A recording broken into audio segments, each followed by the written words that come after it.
Vamos directamente a la palabra. Vamos a Hechos 4. Búsquelo ahí en sus Biblias, por favor. Hechos capítulo 4, versículo 29. Voy a estar leyéndoles en la Nueva Traducción Viviente.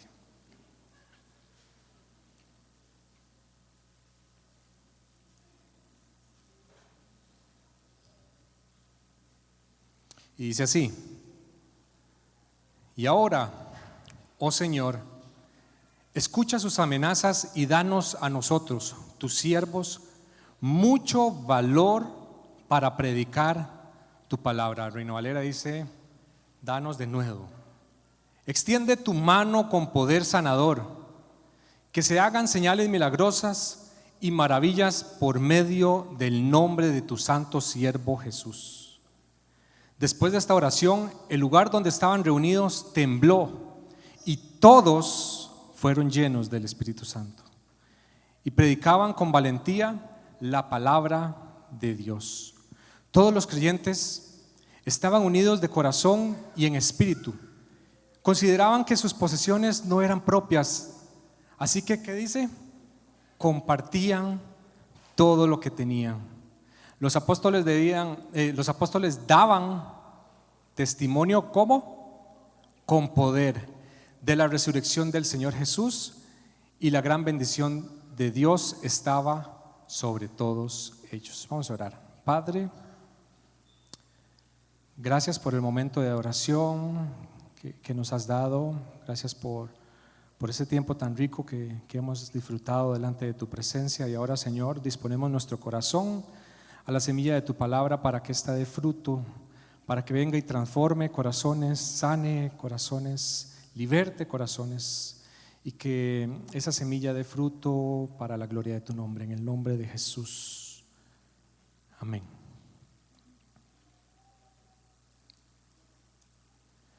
Después de la resurrección, la resurrección de Cristo, Cristo pasa un momento con sus discípulos y luego asciende al cielo, y sus discípulos quedan con una misión que cumplir. Los discípulos se mueven a cumplir la misión que el Señor les había encomendado.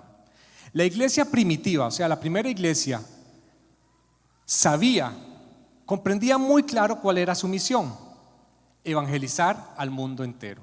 Ellos lo tenían muy claro. Desde el principio ellos sabían cuál era la misión, para qué Dios los había juntado y para qué Dios los había llamado. Y eso es muy importante para nosotros, porque desde nuestra vivencia cristiana debemos estar muy seguros de cuál es nuestra misión. ¿Por qué? Porque de esta forma, sabiendo cuál es nuestra misión, vamos a enfocar toda nuestra energía, todos nuestros recursos y todas nuestras fuerzas para cumplir esa misión que Dios nos ha dado. Y esto hizo la iglesia primitiva, sin saber que mientras ellos iban a cumplir su misión acá en la tierra, la misión que les había dado el Señor Jesucristo, iban a experimentar uno de los momentos más duros que jamás ellos habían pensado.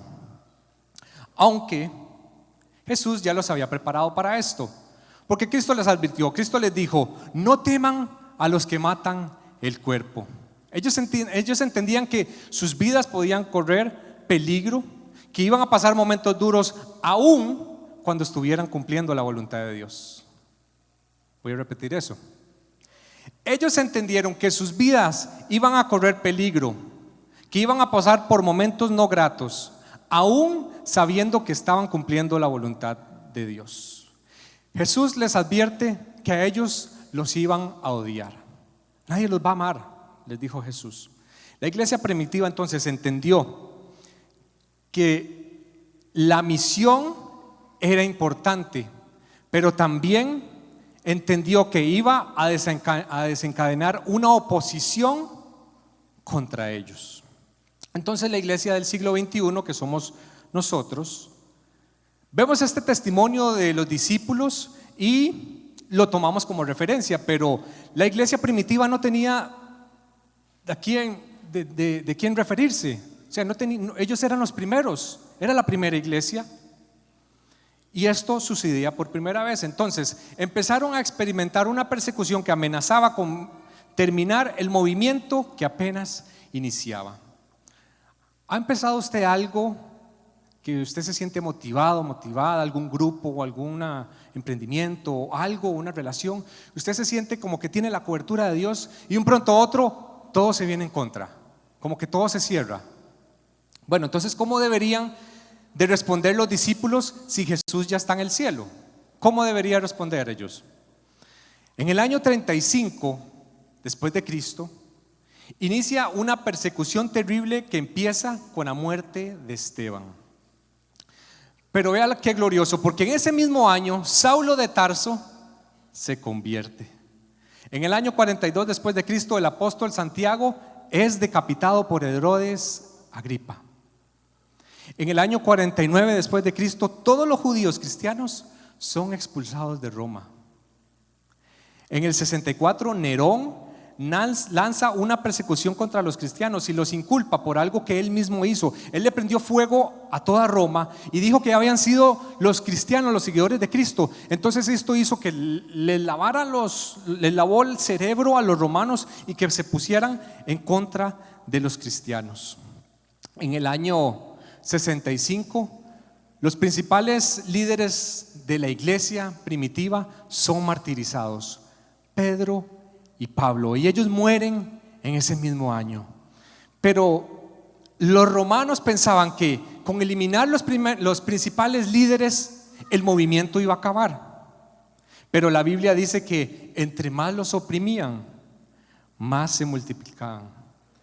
¿Por qué? Porque pueden matar al mensajero, pero jamás van a matar al mensaje. Pueden matar al profeta, pero la profecía nunca va a morir. Así que pueden matar inclusive a un cristiano, pero el poder sigue actuando en la iglesia. Y entonces la iglesia continúa aún sin sus dos líderes principales. En el año 80, yo no les estoy dando una clase de historia, tranquilos, ya ahorita llegamos a la parte que a usted le gusta. En el año 80 después de Cristo, el emperador Domiciano establece un único culto, el culto al emperador. Entonces automáticamente esto hace causa y efecto, porque causa que la fe cristiana quede automáticamente condenada. Los cristianos empiezan entonces a ser tratados como criminales y empiezan a esconderse en las catacumbas para poder reunirse. Estaban asustados, se reunían escondidos. Y en el año 110 después de Cristo, el obispo Ignacio de Antioquía es martirizado en Roma. Fue el pastor de la primera iglesia gentil. En el año 155 después de Cristo, en la arena del circo romano se escuchaban muchas voces diciendo: queremos ver su sangre, queremos ver su sangre. Y las personas que pasaban cerca de ahí decían: posiblemente debe ser el peor de los criminales que está ahí, que tienen ahí. Y la gente decía: queremos ver su sangre, queremos ver su sangre.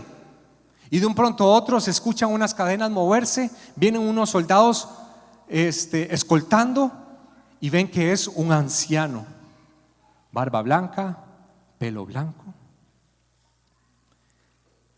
Pensaban que era el peor criminal y la gente se queda asombrada porque lo llevaban camino a la hoguera, en medio de la arena del circo romano. Y atado de manos y pies, uno de los soldados le dice: anciano, todavía es tiempo para que salves tu vida. Y el anciano le dice: y usted todavía ha tiempo para que salve su alma. Y sigue caminando hacia la hoguera y le prenden, la encienden mucho más, con más fuego, y está la hoguera en su máximo calor, y le dice: anciano, no sea necio y salve su vida. Y el anciano le dice con autoridad: y usted no sea necio y salve su alma. Y le dice el anciano: 86 años le he servido al Señor y lo único que Él me ha hecho ha sido bien. ¿Cómo pretende que yo voy a negar a mi único Señor y mi Salvador? Y ese día muere el obispo de la iglesia de Esmirno, Esmirna, Policarpo. Todos ellos no era que eran masoquistas de la fe. Todos ellos se llamaban cristianos llenos del Espíritu Santo. Pero ¿cómo lo hicieron? Vayamos a Hechos 1:8, un verso que usted y yo ya hemos escuchado. Jesús les había dicho, anterior a todo esto, pero recibirán poder cuando el Espíritu Santo descienda sobre ustedes y ustedes van a ser mis testigos. Recibirán poder. Jesús no garantiza una vida sin problemas, pero garantiza poder. Jesús no garantizó una vida libre de dificultades ni libre de crisis, pero garantiza poder. Dios nos dio una garantía. Pero para nosotros hoy es importante comprender qué es y para qué sirve esa garantía. Y no voy a hablar en sí de la doctrina del Espíritu Santo, eso dejémoselo al pastor. Pero podríamos decir que el Espíritu Santo se relaciona con el ser humano, con un cristiano, de tres formas, digámoslo de alguna forma. Número uno, antes de aceptar a Jesucristo, está alrededor de nosotros llamándonos al arrepentimiento. Después, somos bautizados, viene el Espíritu Santo, nos sella y empezamos una llenura.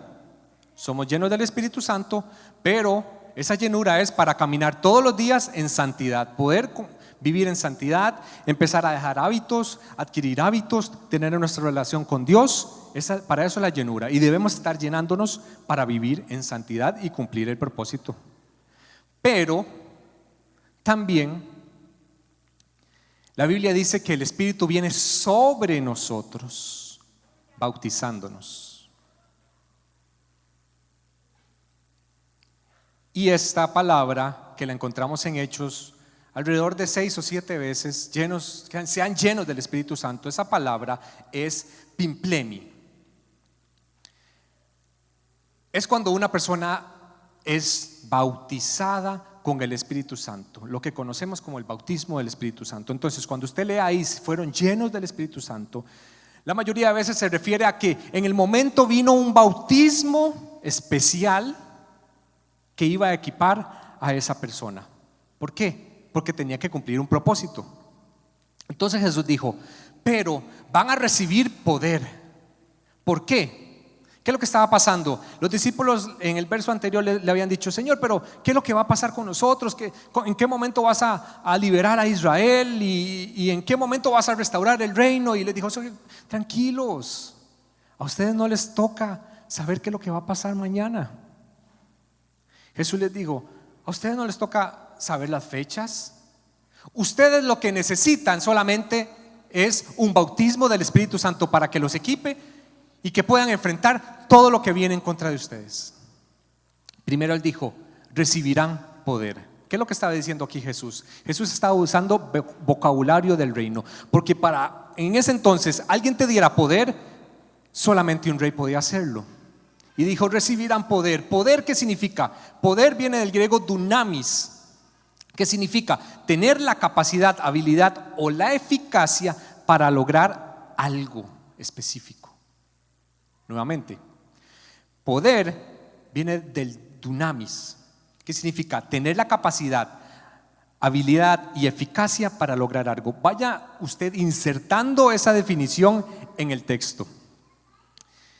En otras palabras, Jesús estaba diciendo, van a venir tiempos difíciles que todos vamos a enfrentar y ustedes no van a poderlo enfrentarlo solos, necesitan algo sobrenatural para todo lo que viene. Ustedes aún no tienen la autoridad por sí solos, pero vendrá alguien sobre ustedes que sí se las va a dar.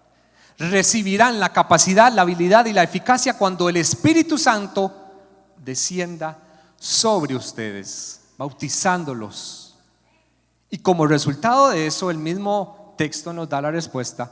¿Para qué vamos a recibir poder? Dice, de esa forma ustedes van a poder ser mis testigos. Ese es el propósito. Y muchos pensábamos antes que el Espíritu Santo nos empoderaba para hacernos famosos. Pero Dios no nos hizo o no nos llena con el Espíritu Santo para hacernos grandes, ni famosos, ni conocidos, ni aplaudidos. Dios nos llamó a ser testigos solamente. Jesús está diciendo: no vamos a poder ser testigos del Evangelio, no vamos a poder testificar con poder a menos que el Espíritu Santo descienda sobre ustedes. ¿Pero qué significa ser testigos? Testigos viene del griego martus, alguien que sufre una muerte violenta para probar su fe en Cristo. Dios nos equipa para cumplir una misión, y parte de la misión es ser alguien que sufre una muerte violenta para probar su fe en Cristo. De ahí se deriva la palabra mártir. La palabra mártir. Entonces, tomamos las dos definiciones y insertamos en el texto. Y dice, para tener una exégesis responsable, decimos: pero recibirán la capacidad y la habilidad y la eficacia cuando el Espíritu Santo descienda sobre ustedes, o sea, pimplemi, y ustedes podrán ser personas que sufrirán una muerte violenta para probar su fe en Cristo. Eso es lo que dice ese pasaje. En otras palabras, ustedes van a poder dar testimonio de Cristo hasta la muerte. Aleluya. Y si ustedes ven, los discípulos todos fueron martirizados. ¿Cuántos están conmigo? ¿Y cuántos no están conmigo pero están haciendo que están conmigo? Hemos llamado a ser testigos.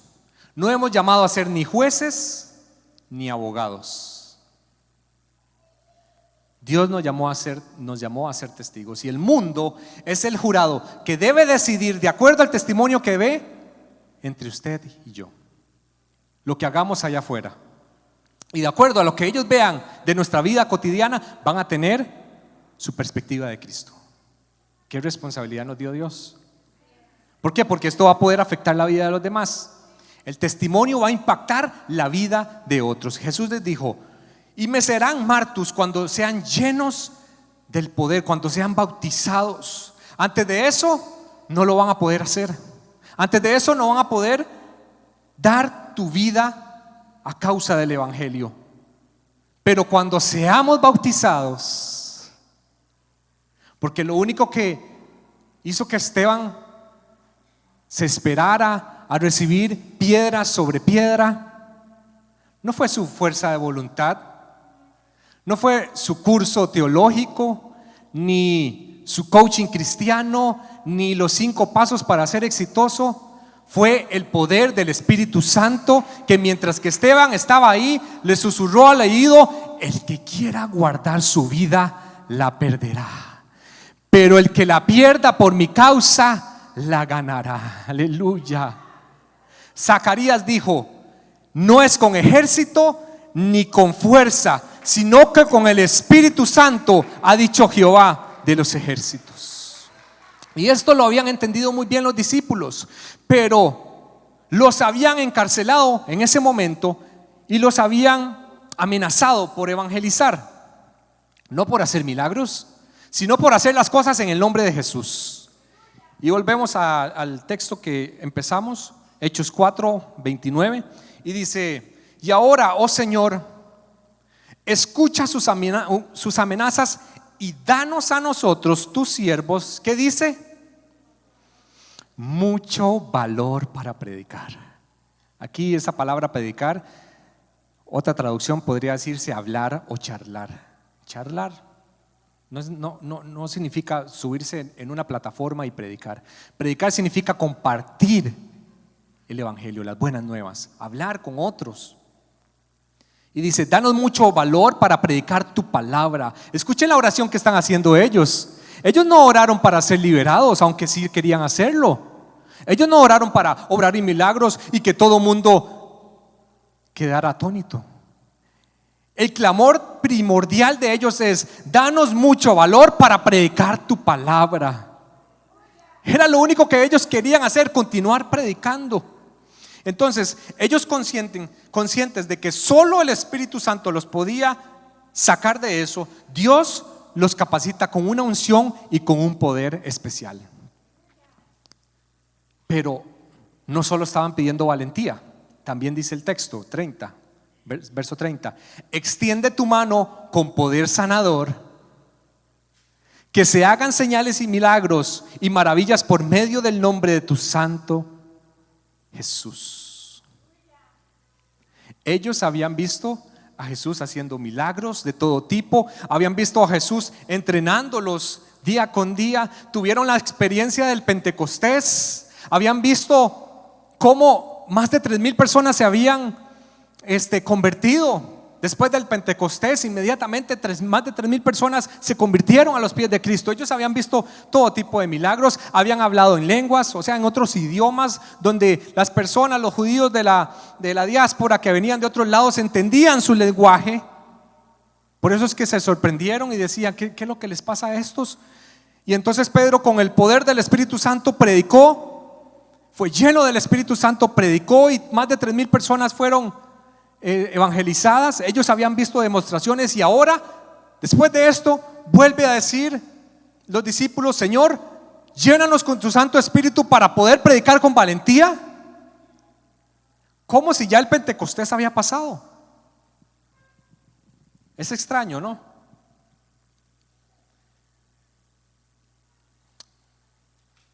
Sabían que el milagro no era lo más importante, aunque es importante.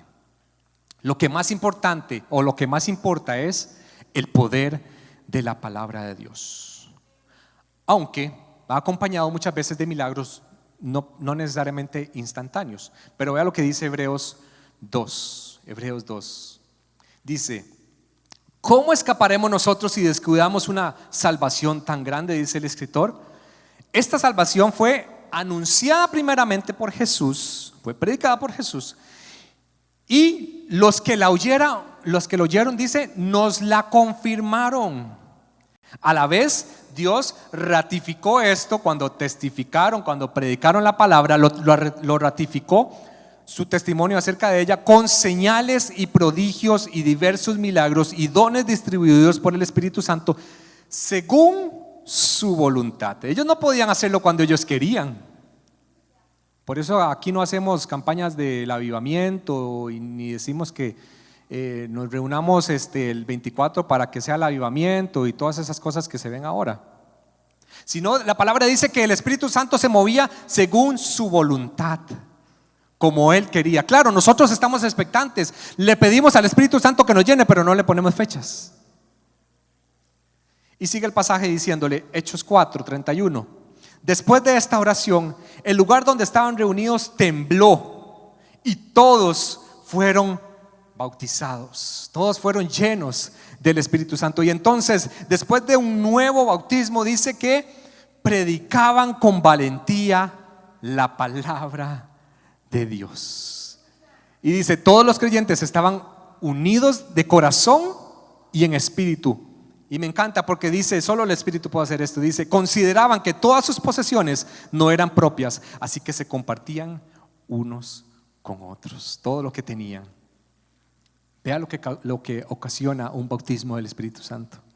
Los apóstoles daban testimonio, dice el texto en el verso 33, daban testimonio como con poder de la resurrección del Señor Jesús, y la gran bendición de Dios estaba sobre todos ellos. Ellos pidieron valentía para compartir la palabra, y también después pidieron que la ratificara con señales y prodigios, pero su prioridad era compartir la palabra. La Biblia dice que la fe viene por ver los milagros, la fe viene por el oír, y el oír de la palabra de Dios. Porque los milagros sin el poder de la palabra solo van a mover nuestra necesidad, pero la palabra mueve tu fe, y eso te habilita para un milagro. Porque por más buenos que seamos, si solo usamos el intelecto, si solo usamos la parte teológica, lo que memorizamos, lo que aprendemos, sin poder de la palabra, no va a causar efecto.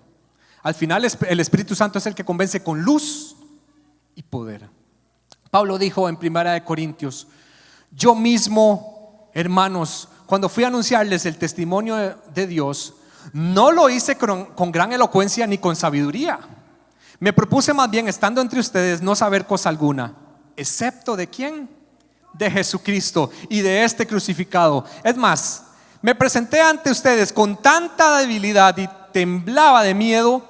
No les hablé ni les prediqué con palabras sabias ni elocuentes, sino con demostración del Espíritu Santo, para que la fe de ustedes, dice, no dependiera de la sabiduría humana, sino que el poder de Dios. Aleluya. Por eso, para cumplir la misión que Dios nos ha dado, que nos ha dado este año y que lo vamos a cumplir el resto de la vida, que ninguno se pierda, necesitamos el bautismo urgente del Espíritu Santo para poder testificar la palabra con poder. Ese es el propósito principal. La palabra pimplemi, o sea, que venga sobre nosotros, el bautismo, siempre le sigue un propósito ministerial. No es simplemente para que disfrutemos, caigamos, algunos hablen en lenguas, tiemblen, lo que sea. Ese no es el propósito principal, aunque viene acompañado de. Vino en el Pentecostés, ellos fueron bautizados, tuvieron la experiencia de hablar en otros idiomas, la llenura, pero el fin, ese no era el fin en sí, era parte de. Fueron bautizados, pero entonces ahora el bautismo hace que Pedro dé un paso al frente con valentía y predique el poder de la palabra de Dios, y miles fueron alcanzados. El bautismo entonces es ¿para qué? Para ser equipados con poder, para poder cumplir la misión por el cual estamos hoy acá aprendiendo y que tengamos que ir a cumplirla. Y con esto no quiero desmeritar los milagros, ni que pidas la llenura para disfrutar su presencia, no es así. Pero quiero poner en perspectiva cuál es el propósito. Porque si no, simplemente podemos estar deseando, a mí me pasaba, que podemos estar deseando simplemente disfrutar el momento, reunirnos y pasarla bien y todo, pero el propósito principal es que ninguno se pierda. Que Dios nos equipe con su Espíritu Santo para que ninguno se pierda, para que el poder de la palabra fluya a través de nosotros y que Dios ratifique eso con poder, con milagros, con sanidades, con liberaciones. Aleluya. Pero hay que poner el propósito en la perspectiva, porque nuestro corazón no debe ser movido solo para disfrutarla. Y ojo con esto. Lo que nos debe estar moviendo a buscar una llenura del Espíritu Santo deben ser las almas que Dios quiere alcanzar, que ninguno se pierda, y de esta forma venga acompañado de todo lo demás. El apóstol Pablo dijo en Romanos, y esta palabra Dios me la trajo ayer en medio de la oración. Había un grupo muy bonito orando, y en medio de la oración estaban hablando por las almas y todo esto. Dios me trajo Romanos 10:14, dice: ahora bien, ¿cómo invocarán a aquel que no han creído? A las personas que están afuera, ¿cómo las van a invocar si no han creído? ¿Y cómo creerán en aquel de quien no han oído? ¿Y cómo oirán si no hay quien les predique? Dios mío, este era el deseo principal de los discípulos: predicar a Cristo. Esto es lo primero que debe movernos, sin dejar de desmeritar los milagros y las demás promesas. Y con esto quiero ir terminando. El Espíritu Santo lo que quiere hacer con el bautismo es habilitarnos. Nos quiere habilitar, darnos capacidades que no son natas, o sea, capacidades con las que no nacimos, porque si lo hiciéramos con nuestras fuerzas no lo necesitaríamos. Esta gente, estos discípulos, no tenían educación, venían de Galilea. Los galileos eran personas sin estudios, sin letras, personas sencillas, incultos, y de un pronto a otro los ven hablando en otros idiomas y decían: ¿qué es esto? Qué extraño. ¿Qué es lo que les pasó? ¿Qué fue lo que vino sobre ellos que los habilitó a hacer cosas que jamás ellos habían aprendido?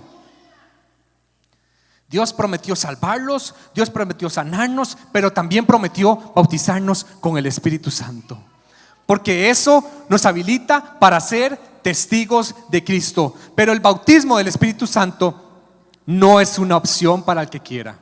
No es una opción, simplemente para el que quiera. El bautismo del Espíritu Santo es un mandato, según la palabra de Dios. Jesús dijo: yo enviaré sobre ustedes lo que mi Padre prometió, pero ustedes quédense ahí, estén expectantes, estén buscándolo, no se muevan, no hagan nada, pero estén buscándolo. Busquen, llamen, pidan, clamen, quédense quietos, pero quédense haciendo algo. No se muevan hasta que reciban el poder que viene del cielo. Es un mandato, pero hay que buscarlo hasta obtener lo que Dios nos prometió. Debemos tener la expectativa de que viene, y viene pronto. Viene pronto, porque la única forma que nos va a habilitar. Jesús dijo: no prediquen, no evangelices, no hagas misiones, no hagas reuniones hasta que seas lleno del Espíritu Santo. Antes de hacer ministerio, busquemos la llenura del Espíritu Santo. ¿Sabe entonces cómo fue la estrategia de la iglesia primitiva? El poder de la palabra y el poder de lo alto. No hay otra fórmula. Lo que Dios nos está enseñando es que el Espíritu Santo te va a permitir hacer cosas que jamás has hecho. El Espíritu Santo va a permitir que le prediques a personas que jamás pensaste predicarle, y que llegues a lugares que jamás pensaste en llegar. Pero el Espíritu Santo te llevará, no por tus fuerzas, no por tu intelecto, no por tu capacidad de hablar, ni por tus dones, ni por tus talentos, ni por tus ganas de servir. Va a ser con el poder del Espíritu Santo, con el poder de la palabra. Y todo comienza con alguien que dice: Espíritu Santo, ven y bautízame. Espíritu Santo, ven y bautízame. Hay una misión que cumplir. Necesitamos el poder del Espíritu Santo para poder cumplir la misión, para poder ver sanidades, para poder ver milagros, para poder ver prodigios.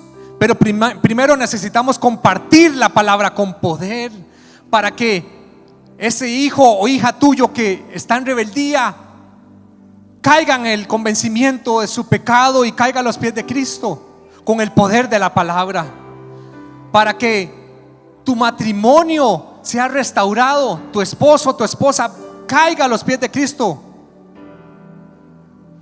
para que nuestros compañeros de universidad, de trabajo, conozcan al Cristo que conocemos, para poder testificar donde quiera que vayamos, y para poder cumplir la misión, que ninguno se pierda. Solo con el poder de lo alto y solo con un bautismo del Espíritu Santo lo vamos a poder lograr. Hay mucha gente esperando. Hay mucha gente esperando cerca de ti, que necesita el poder de Dios a través de ti, obrando para lo que sea que estén buscando, para lo que sea que estén necesitando, para salvación. Familiares tuyos necesitan que el Señor te empodere con su palabra, para que les llegues y les toques el corazón a través del Espíritu Santo. Pero esto no viene simplemente deseándolo. Esto es una búsqueda continua, es una llenura continua.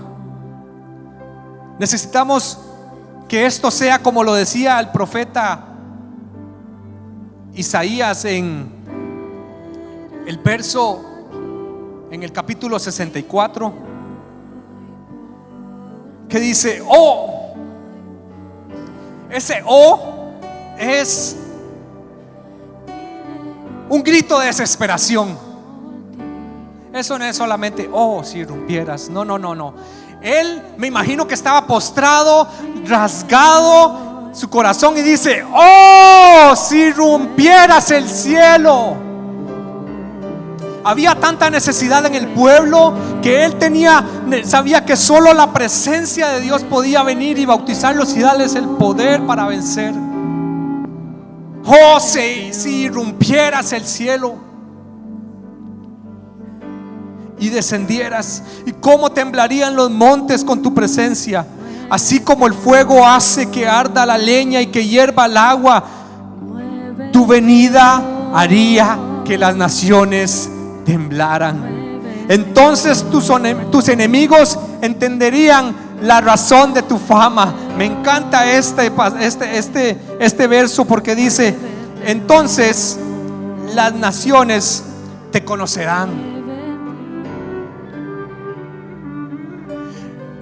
Oh, si rompieras desde el cielo y descendieran, de esta forma tus enemigos sabrían quién eres. Aleluya. Eso estaba en el corazón del profeta. El salmista decía: oh Señor, como siervo está sediento por agua. Mi alma clama a ti.